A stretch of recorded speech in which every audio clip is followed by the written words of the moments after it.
Programang ito ay rated SPG, striktong patnubay at gabay ng magulang ang kailangan.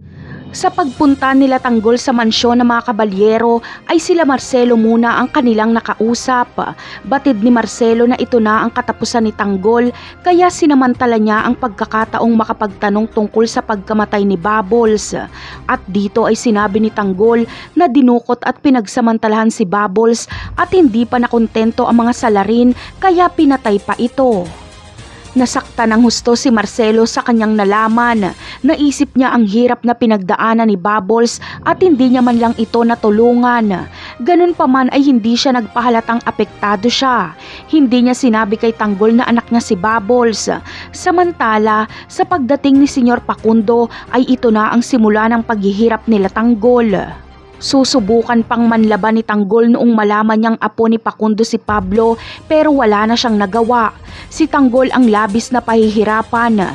Itatali siya at ipapahila sa kabayo. Bagamat awa ang nararamdaman ni Marcelo at Madonna kay Tanggol pero wala silang magawa dahil loyal sila kay Senyor Pakundo.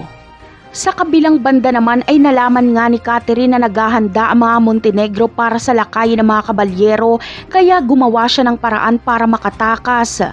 Babalaan niya sana si Senyora Bettina na susugurin sila ng mga Montenegro pero ayaw siyang paniwalaan ni Bettina dahil hindi daw yun magagawa sa kanya ni Jesus at gumagawa lang daw si Catherine ng kwento laban kay Jesus. Samantala, nalaman ni David na nakatakas si Catherine kaya agad silang sumugod sa mga kabalyero dahil baka makapaghanda pa daw ito dahil alam nilang nakapagsumbong na si Catherine. Madaling mapapasok nila Ramon ang mansyon ng mga kabalyero at si Senyor Pakundo ang pakay ni Ramon kaya agad niya itong pupuntahan sa bodega. Siguradong magugulat si Ramon kapag makita niya ang kalagayan ni Tanggol. Ngunit dito na kaya malalaman ni Ramon na Tanggol ang pangalan nito? Ano kaya ang kanyang magiging reaksyon?